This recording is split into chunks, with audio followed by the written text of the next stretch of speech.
रात के 11 बज चुके थे। पूरा घर गहरी नींद में डूबा हुआ था, लेकिन राम प्रसाद अभी भी जाग रहे थे। कमरे के कोने में रखी टूटी सी कुर्सी पर बैठकर वो अपने पुराने फटे हुए बटुए से कुछ मुड़े तुड़े नोट निकाल रहे थे। उनके हाथ हल्के हल्के कांप रहे थे। उन्होंने धीरे धीरे पैसे गिने। 1, 2, 355। बस इतने ही थे। उनकी आंखों में नमी उतर आई। कल स्कूल की फीस भरनी है और घर में राशन भी नहीं बचा। उन्होंने सिर झुका लिया। कुछ पल बाद उन्होंने अपनी नजर उठाई। सामने जमीन पर बिछे पुराने गद्दे पर उनके तीनों बेटे गहरी नींद में सो रहे थे। बड़ा बेटा करवट बदल रहा था, बीच वाला बेटा चादर में लिपटा हुआ था और सबसे छोटा अपने पिता की तरफ मुंह करके सो रहा था। राम प्रसाद के चेहरे पर हल्की सी मुस्कान आ गई। कैसे कह दूं इनसे कि पैसे नहीं हैं। उन्होंने धीरे से उठकर पुराने डिब्बे से एक सूखी रोटी निकाली। वो रोटी भी आधी बची हुई थी। राम प्रसाद ने उसे पानी में भिगोया और चुपचाप खाने लगे। भूख बहुत थी, लेकिन आवाज नहीं थी। अचानक छोटे बेटे की आंख खुल गई। बाबूजी, आप सोए नहीं अभी तक? राम प्रसाद चौंक गए और तुरंत रोटी पीछे छुपा ली। नहीं बेटा, बस ऐसे ही। बेटा उठकर उनके पास आया। आप रो रहे हो क्या? राम प्रसाद ने जल्दी से आंखें पोंछ ली। नहीं रे, धूल चली गई थी आंख में। बेटा कुछ समझ नहीं पाया, लेकिन उसने धीरे से अपने छोटे छोटे हाथों से अपने पिता का चेहरा छू लिया। आप चिंता मत करो बाबूजी, मैं बड़ा होकर बहुत पैसे कमाऊंगा। यह सुनकर राम प्रसाद के अंदर कुछ टूट गया। उन्होंने तुरंत बेटे को गले लगा लिया। तू बस अच्छा इंसान बन जा बेटा, बाकी सब मैं संभाल लूंगा। रात और गहरी हो चुकी थी। बेटा फिर से सो गया, लेकिन राम प्रसाद की आंखों में अब नींद नहीं थी। उन्होंने आसमान की तरफ देखा, जैसे भगवान से बात कर रहे हों। भगवान, मैंने कभी अपने लिए कुछ नहीं मांगा। बस मेरे बच्चों को वो जिंदगी दे देना जो मुझे नहीं मिली। उनकी आंखों से एक आंसू निकलकर धीरे से जमीन पर गिर गया। वो आंसू सिर्फ पानी नहीं था, वो एक पिता का दर्द था। अगली सुबह अलार्म नहीं था, फिर भी राम प्रसाद उठ गए। थका हुआ शरीर, लेकिन जिम्मेदारियों से भरा दिल। उन्होंने बिना कुछ खाए अपने पुराने जूते पहने और काम पर निकल पड़े। उन्हें नहीं पता था कि जिन बच्चों के लिए वो अपनी जिंदगी खपा रहे हैं, एक दिन वही बच्चे उन्हें बोझ समझने लगेंगे। समय धीरे धीरे बीतता गया। राम प्रसाद की मेहनत रंग लाने लगी थी। उनके तीनों बेटे अब बड़े हो रहे थे। बड़ा बेटा सुरेश अब कॉलेज जाने लगा था। बीच वाला महेंद्र 12वीं में था और सबसे छोटा राजू अभी स्कूल में था। राम प्रसाद की जिंदगी अब भी वैसी ही थी। सुबह से शाम तक मजदूरी, थका हुआ शरीर और चेहरे पर वही सुकून। मेरे बच्चे पढ़ रहे हैं। एक दिन राम प्रसाद काम से लौटे तो देखा सुरेश गुस्से में बैठा हुआ था। क्या हुआ बेटा? उन्होंने प्यार से पूछा। सुरेश झल्लाकर बोला, बाबूजी, मुझे ये सब नहीं करना। मेरे दोस्तों के पास अच्छे कपड़े हैं, मोबाइल है, और मैं क्या हूं? राम प्रसाद कुछ पल चुप रहे। बेटा, अभी हमारी हालत, वो समझाने लगे, लेकिन सुरेश बीच में ही बोल पड़ा। बस बाबूजी, हर बार वही बात, हालत, पैसे, मजबूरी। आपने हमारे लिए किया ही क्या है? ये शब्द सुनकर जैसे राम प्रसाद के दिल में किसी ने चाकू घूम दिया। उन्होंने कभी सोचा भी नहीं था कि उनका बेटा उनसे ऐसा सवाल करेगा। उसी समय महेंद्र भी बोल पड़ा। भैया सही कह रहे हैं बाबूजी, आजकल बिना पैसे के कुछ नहीं होता। राम प्रसाद ने अपने कांपते हुए हाथों को पीछे छुपा लिया।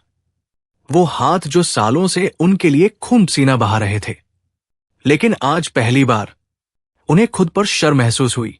रात को राम प्रसाद अकेले बैठे थे। घर में सब अपने अपने काम में लगे थे, लेकिन किसी को ये नहीं दिखा कि एक पिता अंदर से टूट रहा है। उन्होंने धीरे से खुद से कहा, शायद मैं अच्छा बाप नहीं बन पाया। उनकी आंखों से आंसू निकल पड़े। अगले दिन राम प्रसाद ने एक फैसला लिया, अब मैं और ज्यादा मेहनत करूंगा। उन्होंने दो दो काम करने शुरू कर दिए, दिन में मजदूरी और रात को गोदाम में काम। नींद कम हो गई, खाना कम हो गया, लेकिन मेहनत बढ़ गई। कुछ महीनों बाद घर की हालत थोड़ी सुधरने लगी। सुरेश के पास अब मोबाइल था, महेंद्र के नए कपड़े आ गए थे, लेकिन उनके दिल में पिता के लिए इज्जत कम हो गई थी। एक दिन राम प्रसाद बहुत थके हुए घर लौटे। उन्होंने सोचा आज बच्चे खुश होंगे, लेकिन जैसे ही अंदर गए सुरेश फोन पर हंस रहा था। महेंद्र दोस्तों के साथ बाहर जाने की तैयारी में था और राजू भी अब बड़ा हो रहा था। वो भी दूर दूर रहने लगा था। राम प्रसाद दरवाजे पर ही खड़े रह गए। किसी ने उनसे ये तक नहीं पूछा, बाबूजी आप थक गए होंगे। उस पल उन्हें पहली बार महसूस हुआ वो सिर्फ पैसे कमाने की मशीन बनकर रह गए हैं। रात को वो चुपचाप लेटे थे। छत की तरफ देखते हुए उन्होंने सोचा, मैंने तो इन्हें प्यार सिखाया था, फिर ये इतना बदल कैसे गए। उनकी आंखों से आंसू बह रहे थे, लेकिन इस बार कोई पहुंचने वाला नहीं था। समय किसी के लिए नहीं रुकता। कुछ साल और बीत गए। अब तीनों बेटे अपने अपने पैरों पर खड़े हो चुके थे। सुरेश को शहर में अच्छी नौकरी मिल गई थी। महेंद्र ने भी एक छोटी सी कंपनी ज्वाइन कर ली थी और राजू भी कॉलेज खत्म करके काम ढूंढ रहा था। राम प्रसाद के लिए यह खुशी की बात थी। अब मेरे बच्चे संभल गए, उन्होंने सोचा, लेकिन जिंदगी का सबसे बड़ा सच अभी सामने आना बाकी था। एक दिन सुरेश ने घर आकर कहा, बाबूजी मैं शहर में ही रहूंगा, अब वही मेरा काम है। राम प्रसाद ने मुस्कुराकर कहा, ठीक है बेटा, खुश रहो। लेकिन दिल के अंदर कुछ चुप गया। कुछ ही दिनों में महेंद्र ने भी कहा, बाबूजी मैं भी बाहर शिफ्ट हो रहा हूं, यहां से आना जाना मुश्किल है। अब घर में सिर्फ राम प्रसाद और राजू रह गए थे, लेकिन राजू भी पहले जैसा नहीं रहा था। वो दिन भर फोन में लगा रहता और बात भी कम करता। राम प्रसाद अक्सर दरवाजे पर बैठकर रास्ते की तरफ देखते रहते, शायद आज कोई बेटा आ जाए। एक दिन उन्होंने खुद ही फोन उठाया और सुरेश को कॉल किया। हेलो बेटा, कैसे हो? सुरेश की आवाज आई। हाँ बाबूजी, ठीक हूं। आप बताओ, क्यों फोन किया? राम प्रसाद कुछ पल चुप रहे, फिर धीरे से बोले, बस ऐसे ही, याद आ रही थी। सुरेश ने जल्दी से कहा, अच्छा बाबूजी, मैं मीटिंग में हूं, बाद में बात करता हूं। और कॉल कट गया। राम प्रसाद फोन को देखते रह गए, जैसे कोई उम्मीद फिर से टूट गई हो। रात को उन्होंने सोचा, शायद महेंद्र से बात कर लूं, लेकिन इस बार फोन ही नहीं उठा। उनकी आंखों में आंसू आ गए।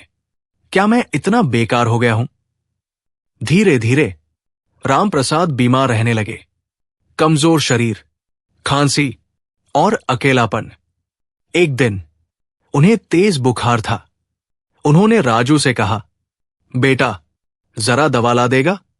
राजू फोन से नजर हटाए बिना बोला, अभी टाइम नहीं है बाबूजी, बाद में देखता हूं। राम प्रसाद चुप हो गए।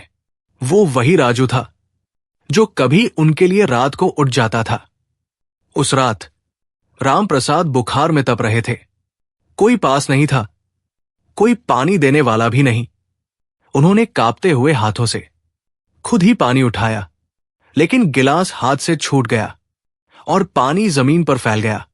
राम प्रसाद वहीं बैठ गए। कमजोरी से और दर्द से उनकी आंखों से आंसू बहने लगे। शायद अब मैं सच में बोझ बन गया हूं। उस रात पहली बार उन्होंने भगवान से शिकायत की, मैंने क्या गलती की थी? कमरे में सन्नाटा था और एक बूढ़ा बाप अकेले अपने दर्द से लड़ रहा था। राम प्रसाद की तबीयत अब पहले से ज्यादा खराब रहने लगी थी। खांसी बढ़ गई थी, शरीर कमजोर हो गया था और आंखों में हमेशा थकान दिखाई देती थी। एक दिन तीनों बेटे घर पर इकट्ठा हुए। काफी समय बाद पूरा घर भरा हुआ था, लेकिन इस बार माहौल अलग था। प्यार नहीं, फैसला होने वाला था। राम प्रसाद अपने कमरे में लेटे हुए थे। उन्हें हल्की हल्की आवाजें सुनाई दे रही थी। सुरेश बोला, देखो, अब बाबूजी को संभालना आसान नहीं है। महेंद्र ने हां में हां मिलाई। हां, हमें ऑफिस भी जाना होता है और उनकी दवाइयां, देखभाल, सब मुश्किल है।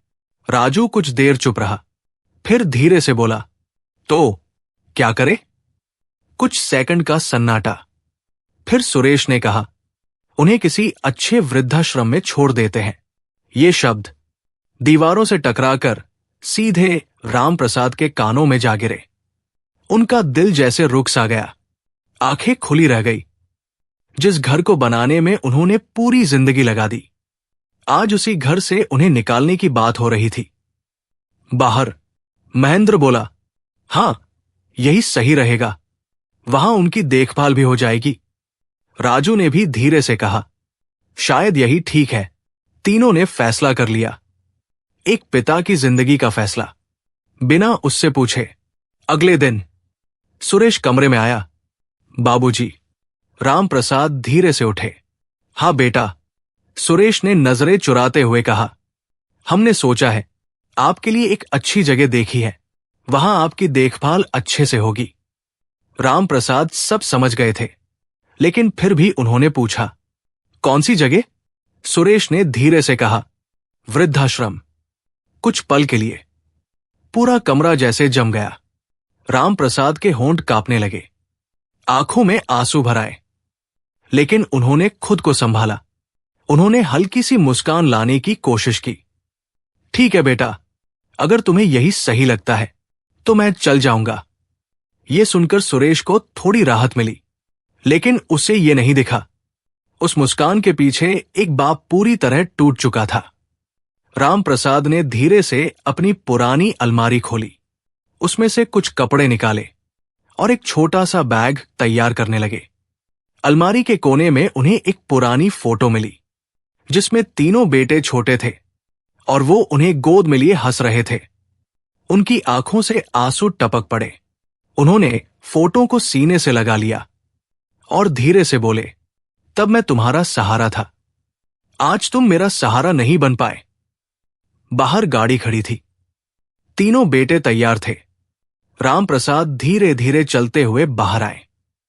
हर कदम भारी था, जैसे वो अपने ही घर से नहीं, अपनी पूरी जिंदगी से दूर जा रहे हों। उन्होंने आखिरी बार घर को देखा, दीवारें, दरवाजा, आंगन, सब कुछ, और फिर चुपचाप गाड़ी में बैठ गए। वृद्धाश्रम के बाहर गाड़ी रुकी। राम प्रसाद धीरे धीरे उतरे। उनके हाथ में वही छोटा सा बैग था और दिल में एक खालीपन। तीनों बेटे जल्दी में थे। ठीक है बाबूजी, हम चलते हैं, आप अपना ध्यान रखना। ये कहकर उन्होंने मुड़कर भी नहीं देखा। गाड़ी आगे बढ़ गई। राम प्रसाद वही खड़े रह गए। पहली बार उन्हें समझ आया, अब वो सच में अकेले हैं। वृद्धाश्रम के अंदर कुछ बुजुर्ग लोग बैठे थे, कोई खामोश, कोई खाली नजरों से देख रहा था। हर चेहरे पर एक ही कहानी थी, अपनों द्वारा छोड़े जाने की कहानी। राम प्रसाद को एक बिस्तर दे दिया गया। वो चुपचाप जाकर बैठ गए। तभी एक छोटी सी लड़की उनके पास आई, लगभग 8 से 9 साल की होगी। दादाजी, आप नए आए हो? राम प्रसाद ने हैरानी से उसे देखा। हाँ बेटा, लड़की मुस्कुराई।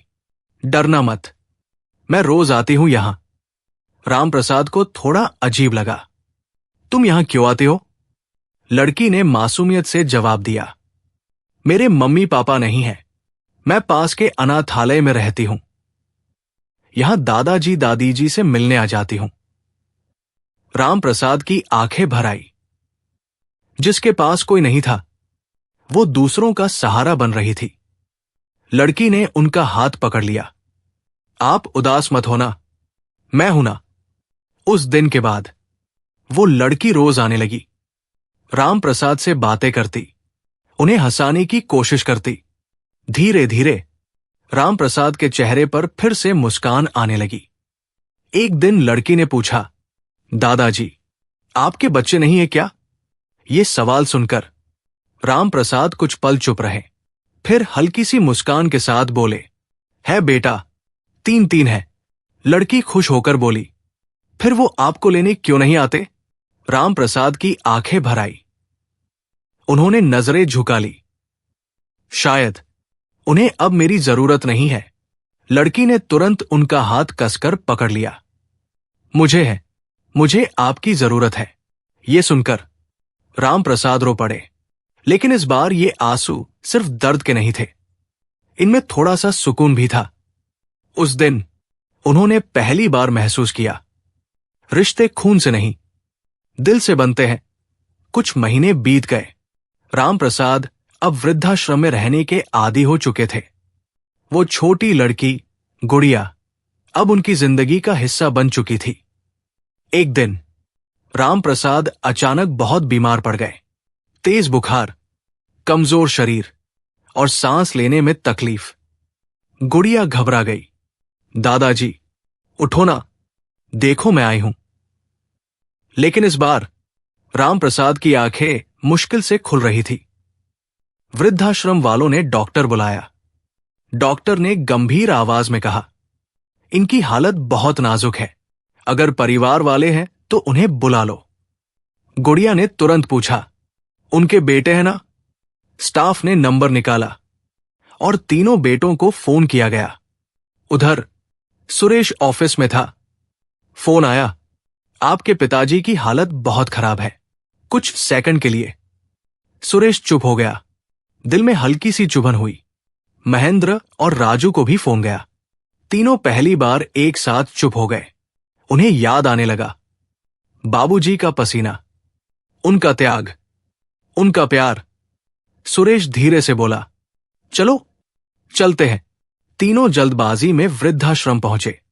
कमरे के अंदर राम प्रसाद बिस्तर पर लेटे थे, कमजोर, शांत और लगभग बेहोश। पास में गुड़िया उनका हाथ पकड़े बैठी थी। सुरेश धीरे से आगे बढ़ा। बाबूजी। राम प्रसाद ने धीरे से आंखें खोली। उनकी नजर अपने बेटों पर पड़ी। कुछ पल के लिए समय जैसे रुक गया। उनकी आंखों से आंसू निकल पड़े, लेकिन इस बार वो शिकायत नहीं थी, सिर्फ प्यार था। महेंद्र रो पड़ा, बाबूजी, हमें माफ कर दो। राजू भी फूट फूट कर रोने लगा, हमसे बहुत बड़ी गलती हो गई। सुरेश घुटनों पर बैठ गया, आपने हमें सब कुछ दिया और हमने आपको ही छोड़ दिया। कमरे में सन्नाटा था और सिर्फ रोने की आवाजें। राम प्रसाद ने बहुत मुश्किल से अपना हाथ उठाया और तीनों बेटों के सिर पर रख दिया। बच्चों, मां बाप कभी नाराज नहीं होते, बस थोड़ा टूट जाते हैं। तीनों बेटे जोर जोर से रोने लगे। गुड़िया ये सब देख रही थी, उसकी आंखों में भी आंसू थे। राम प्रसाद ने उसकी तरफ देखा, हल्की मुस्कान दी और धीरे से कहा, अब मुझे चिंता नहीं है, मेरे बच्चों को। समझ आ गया। कुछ ही पलों बाद उनकी सांसें धीमी हो गई और एक पिता हमेशा के लिए सो गया। तीनों बेटे वही बैठकर रोते रहे, लेकिन अब बहुत देर हो चुकी थी। गुड़िया चुपचाप खड़ी थी। उसने धीरे से कहा, आप लोग बहुत लकी थे, आपके पास पापा थे। ये सुनकर तीनों बेटे और टूट गए।